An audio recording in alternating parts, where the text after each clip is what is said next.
मुंबई नगर निगम में किसका कब्जा होगा? महाराष्ट्र के दूसरे 28 नगर निगमों में किस दल की सत्ता होगी? इसका फैसला 72 घंटों के अंदर हो जाएगा। चुनाव प्रचार थम चुका है। 15 जनवरी को वोटिंग होनी है और अगले दिन यानी 16 जनवरी को यह साफ हो जाएगा कि नगर निकायों में किसका दबदबा है, किसकी सरकार बन रही है। इस बार का यह निकाय चुनाव कई मायनों में अहम और दिलचस्प माना जा रहा है। देखिए ये रिपोर्ट। महाराष्ट्र में होने वाले निकाय चुनाव के प्रचार का शोर अब थम चुका है।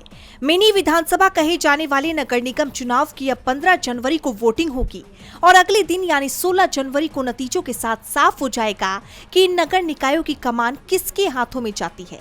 दरअसल इस बार के चुनाव में देश के सबसे बड़े नगर निगम बीएमसी में भी चुनाव हो रहे हैं। निकायम चुनाव की बात करें तो बीएमसी की 227 वार्ड के लिए 1700 उम्मीदवार मैदान में हैं। पुणे की 41 वार्ड की 165 सीटों पर वोटिंग होगी। यहाँ एक वार्ड में 4 सदस्यीय प्रणाली लागू है। ठाणे में 142 सीटों पर वोटिंग होगी। यहाँ भी बहु सदस्यीय वार्ड प्रणाली है।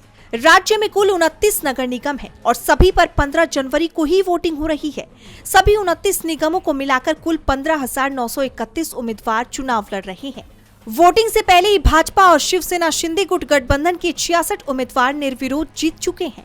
मुंबई बीएमसी को छोड़कर बची हुई 28 नगर निगमों जिसमें पुणे, नासिक, ठाणे जैसे बड़े निकाय शामिल हैं, वहां 3 या 4 सदस्यीय वार्ड प्रणाली अपनाई गई है। यहाँ एक वोटर को उसके वार्ड में जितने सदस्य चुने गए हैं उतने वोट डालने होंगे। इस चुनाव की सबसे बड़ी खबर उद्धव ठाकरे और राज ठाकरे का साथ आना है।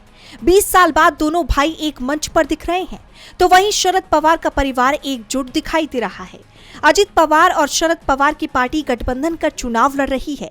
बीजेपी ने एकनाथ शिंदे के साथ कुछ नगर निगम में हाथ मिलाया है, तो कई जगह वो अकेले चुनाव लड़ने के लिए मजबूर दिख रही है। कांग्रेस ने भी प्रकाश अंबेडकर की पार्टी से गठबंधन किया है।